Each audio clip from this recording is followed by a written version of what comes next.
And speaking of controversy, I guess, you are watching this live, Ben. UFC has been exploding a little bit over the weekend. Conor McGregor in the lightweight title fight with Khabib, or Khabib as it's pronounced. Yeah. But loads of kind of media focus on this one. He's returning from the whatever you'd call that match with Mayweather. Like a hiatus, but mixed with a boxing match. He's just like the Killers. He's returning from hiatus. Yeah. I'm not really sure I'd call that match with Mayweather a boxing match. It was more of just like a kind of showpiece event. But he's back, and it basically ended in a massive fight, and not in the way that you'd hope it would. Because for anyone who didn't see it, I mean, I know everyone will have seen it by now. But Khabib, having beaten McGregor, vaulted over the octagon and started attacking McGregor's team. Then Khabib's team jump into the octagon and start taking swings at McGregor. What do you make of this one? It's crazy. What can you make? I mean, it's just a massive build-up before the antagonism, before the fight from McGregor towards Khabib. I think it said a lot of things about his family, his friends, his religion, all sorts. Yeah. Just to try and roll him up before the fight. Do you think this is a case of that pre-match drama that McGregor always whips up backfiring? Or because he Instagram today, as of time recording, lost the match but won the battle, I think was his exact words. Yeah, something like that. And people were a bit confused about what that meant. But then I looked at it, and apparently Khabib is not going to get paid, or hasn't been paid yet for his partner fight. Didn't get his belt put on him. Dana White, who I absolutely love, was making really frank comments about it, saying how Khabib was saying, even if I'm arrested for this, because he just basically assault people, members of the public, and apparently his team had been arrested. He was like, even if I get arrested, I want that belt put on me.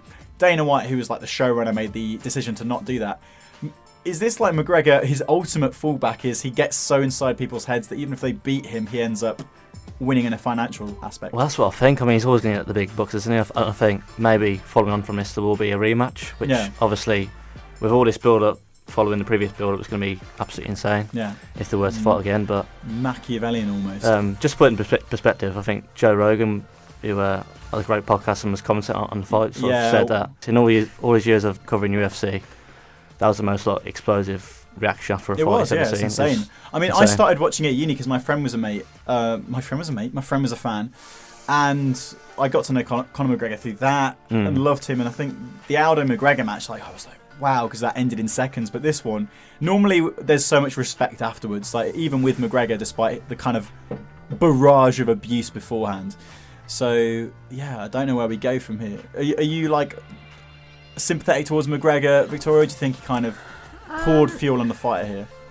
Not really, no. I mean, kind of you never want to see that happen, but as you say, I think you can only say so much without getting caught up in it after. Exactly. But for him, he's come up smelling of roses, hasn't he? So for him, it's super clever, and his name's gonna get bigger and bigger. Exactly. Is it good for the sport? Probably not. But no, then it's pretty terrible for the sport. They've got their name in kind of the mainstream on the back of the pages where the football is, so it's probably a win-win, to be honest. I think the latest is there's going to be ridiculous charges against all the people who were involved in the fight, because it's just criminal charges. It's just assault. Yeah, it was bad. But were you watching UFC for the first time, Ben, or were you So I've seen bits and pieces before, but that was the first one I've seen sort of live. Well, exactly. So for the fight, McGregor is drawing people in. That's what I mean. Just whichever way you look at it, it is it's a win-win for them in a way. So what was more exciting, the after fight or the actual fight?